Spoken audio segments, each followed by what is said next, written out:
I'm Dutchess, and these are my Dukes.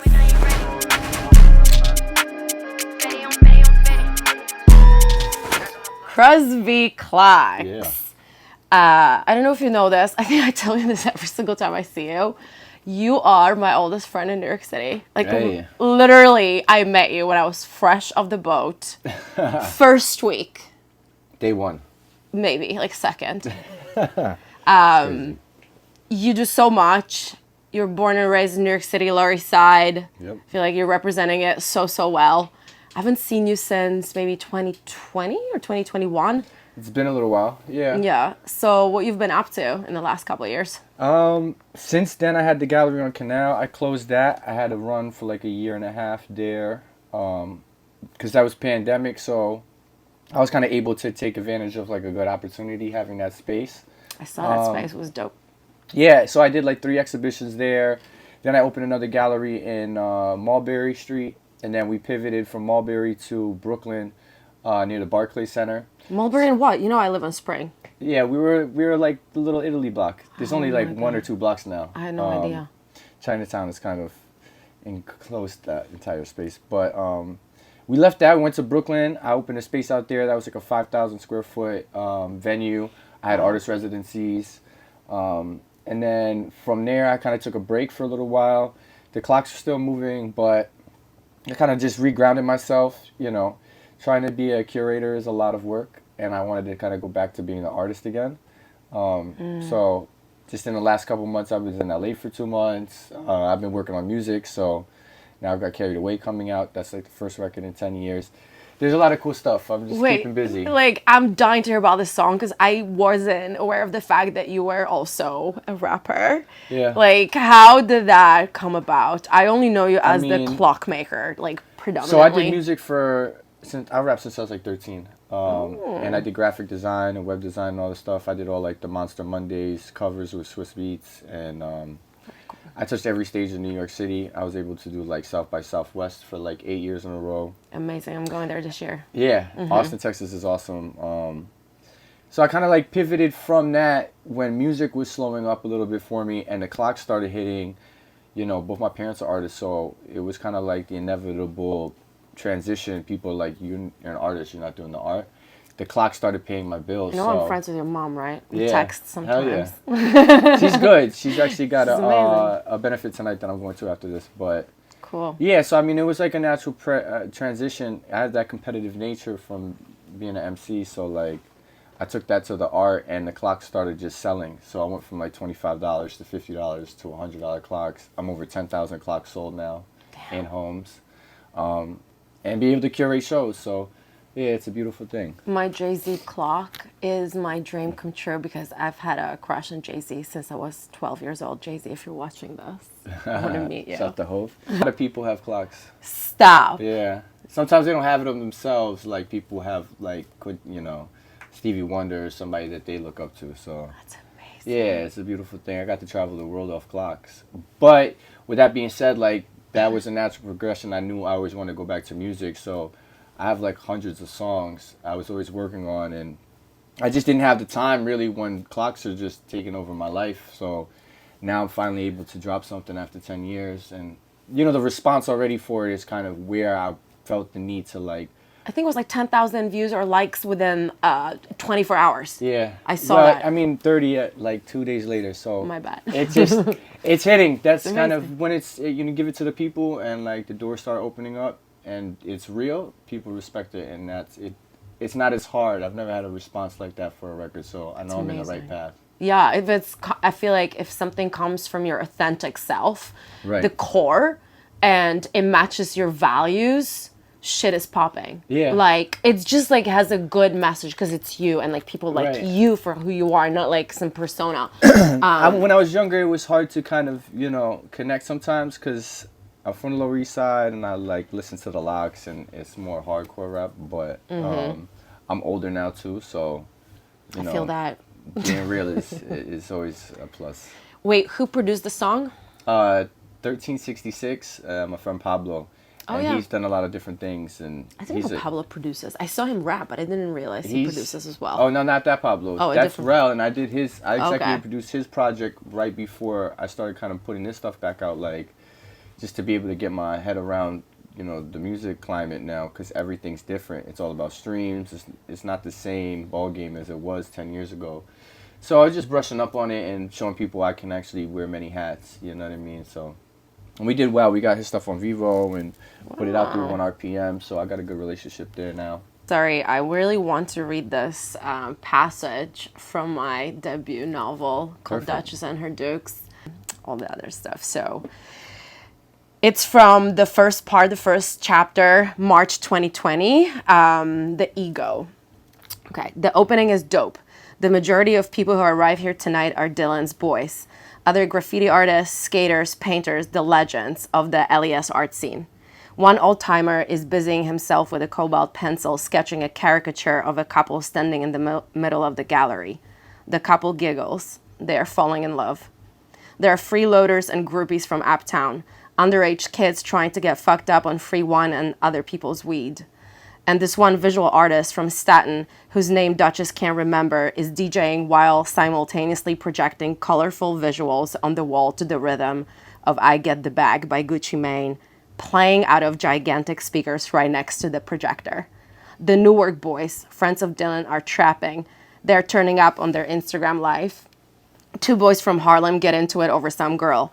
The issue is who saw her first. No one can hear shit.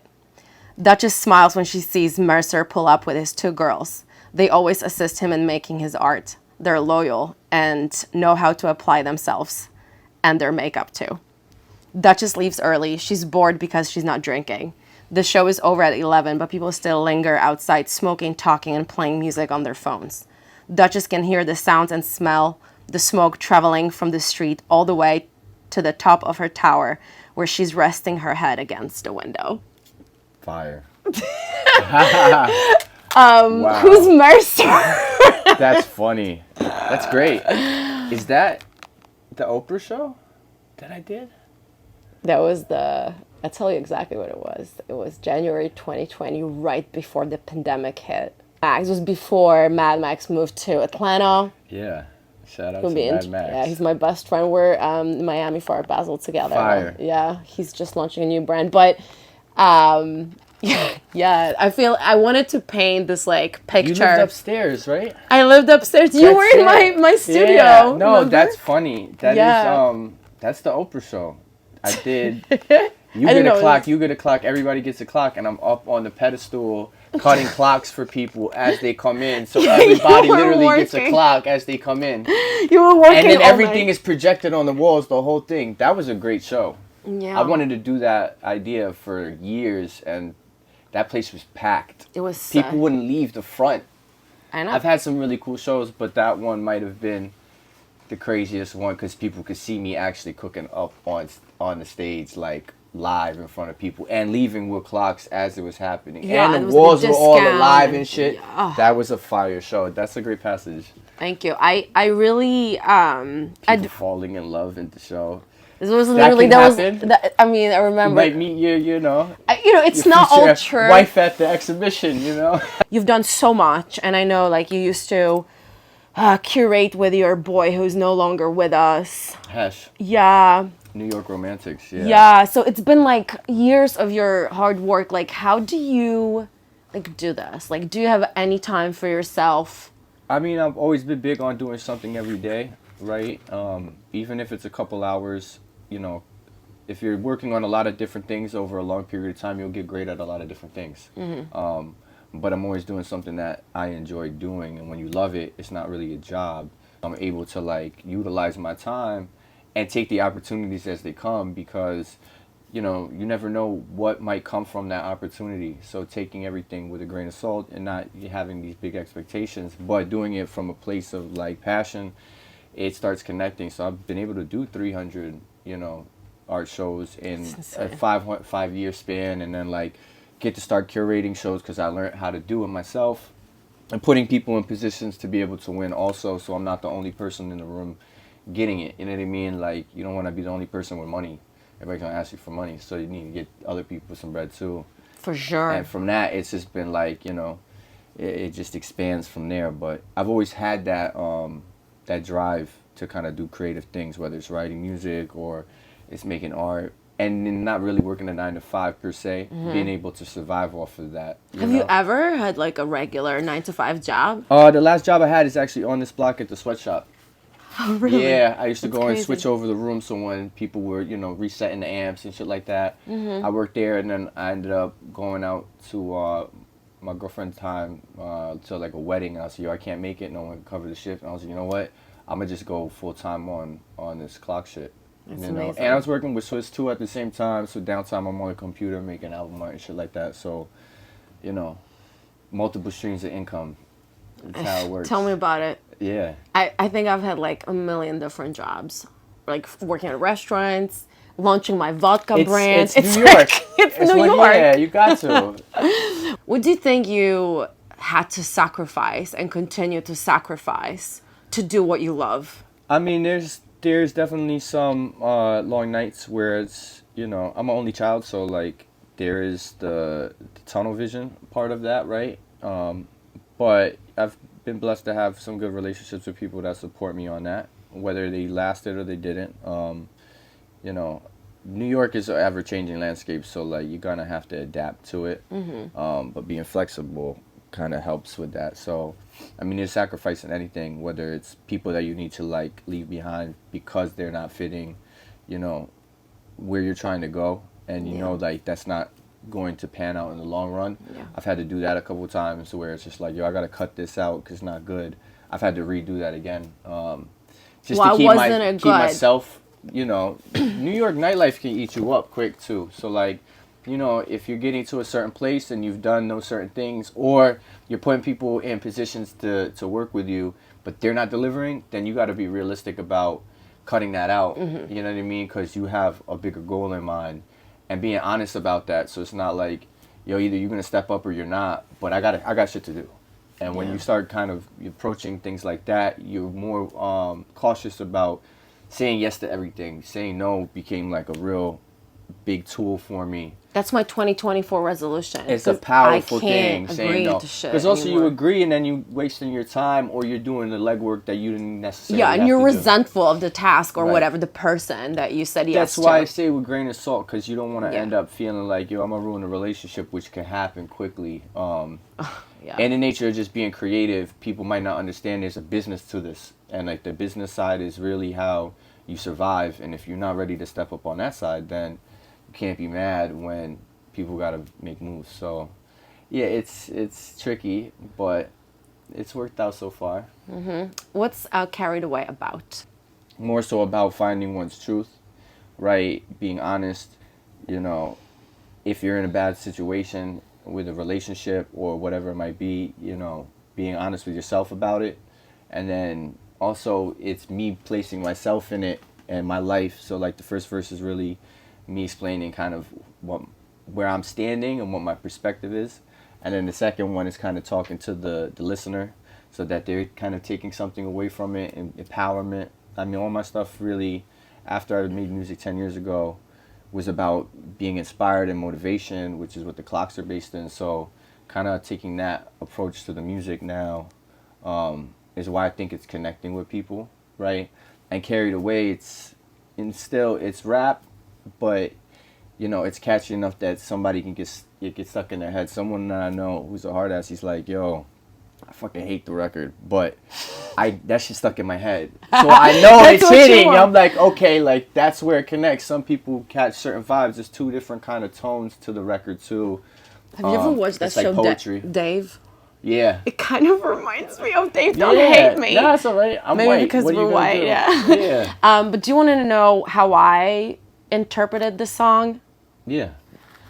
So it's very much related to what you were saying also, but to me, like Carried Away is about making sacrifices, particularly in your romantic life, Right. to do what you got to do. Like cutting people off, not Right. because of like even in business, sure, that's very hard, but like ending shit because you don't have the time for this bullshit. Right. Or no, it's not always bullshit, it's just No, like, and it is. or like cutting things before they get I mean, too people deep. who are in the public eye or even on a low level, like, you know who's dating who and what it is, and like, so it's not necessarily about anyone specifically. It's like accumulation of all these different relationships. 'Cause I was with somebody for 7 years, before that 3, and like, it's been long-term relationships. To be single again for a while, it kind of like accumulates to having all these different things and aspects happen to get to that point where there's frustration or, you know, clarity. It's definitely, you know, a call to me being carried away when I want to dip out. So yeah, I've started thinking that I had ADHD a little bit more, because the letters and numbers start jumping up. I'm getting older, but you know, I'm a Gemini, so I can juggle a bunch of things at the same time and work on this and work on this, and, you know, making lists all the time is key for me. That's cool. Yeah. So what are your plans and goals? Like, where do you see everything going in the next 5 years or so? 5 years? I mean, I got a 1-year plan, a 3-year plan, and a 5-year plan. So like, nice. I'm working this record for at least a year probably. Most records don't break for a year or 2 years. And I know everybody nowadays is kind of like, hit them over the head constantly. You need to constantly put things, you know, out. But I think even just in the business sense of a single, like, it needs to be treated like a business on its own. So there's so many different things that can happen with a song, whether you're just putting it out, doing promo, or doing a video, getting to rock, you know. There's a million different stages I've never gotten to touch before, because I've done them so much when I was younger. I have bigger places that I want to, you know.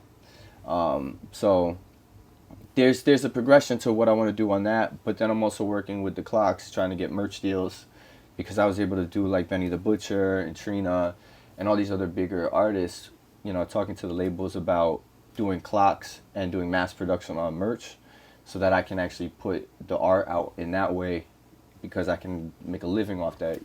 People don't really make a huge amount of money on music per se, unless you're touring and you're doing that. So For sure. I'm coming with a double-edged sword to be able to hit them from a couple different angles, you know. Like, if you have that game and you know how to promote yourself, it's a huge part of I that, don't interned you at think? Def Jam when I was in high school, really, from the poetry that I was doing back then to raise money for the public schools. Nice. So I was in these little marketing meetings and kind of catching what they were doing. So I still have some of the old world marketing tactics that, you know, are still ingrained in me.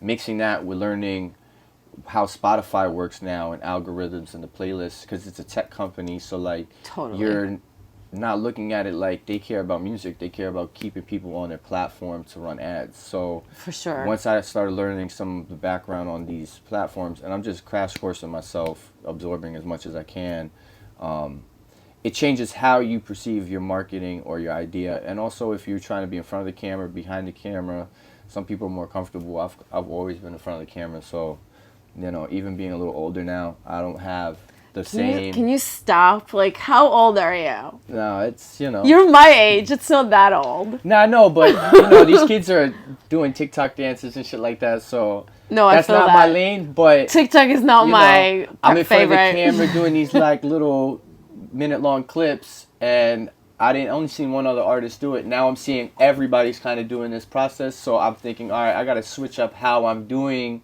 these promo clips, because I always want to up it to that point where it's not, I don't want to do what everybody's doing. If y'all going that way, I'm going this way, right? So Exactly. it's got to be kind of always interesting, and I'm starting to, I'm only like 5 videos, and then I'm going to drop videos every 3 days for like the next year, so yeah, they have to get comfortable with it. Who shot it? Every different people. And then I'm just going in, editing it. But, you know, I lost like 20 followers, but you lose 20 followers to gain 1 million. So That's it's kind of like and honestly, like, I got 10,000 people on just Instagram, but everybody's got clocks. So until I run sales, those numbers slow up until I hit other markets.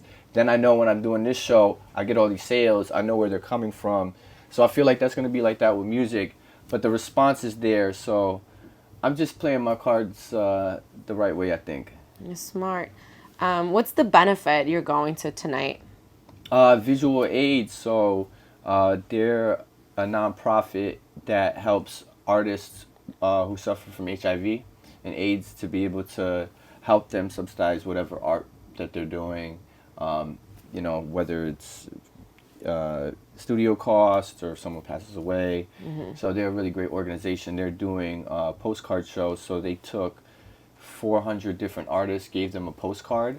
They put them up all on the walls. They don't tell anybody who the artist is. They're all anonymous, and they sell all the postcards for $100 to raise money. So I'm one of the postcards artists. say something, or They're it's all just a artists. drawing? Okay. Yeah. Oh So my you God. don't know who it is, and they've got super famous artists mixed in. So you might get, something that's worth a lot of money, but it's all for a good cause. So That's I'm one of the awesome. artists for that tonight. I'm gonna go there. Yeah. That's really awesome. So one final question. What's my name? Dutchess. Yes. Thank you. Now everything happens when you need it. Living in this life full of secrets. If you found out the truth, will you still keep it? Now I'm leaving, only saying what I mean it. I'm looking like a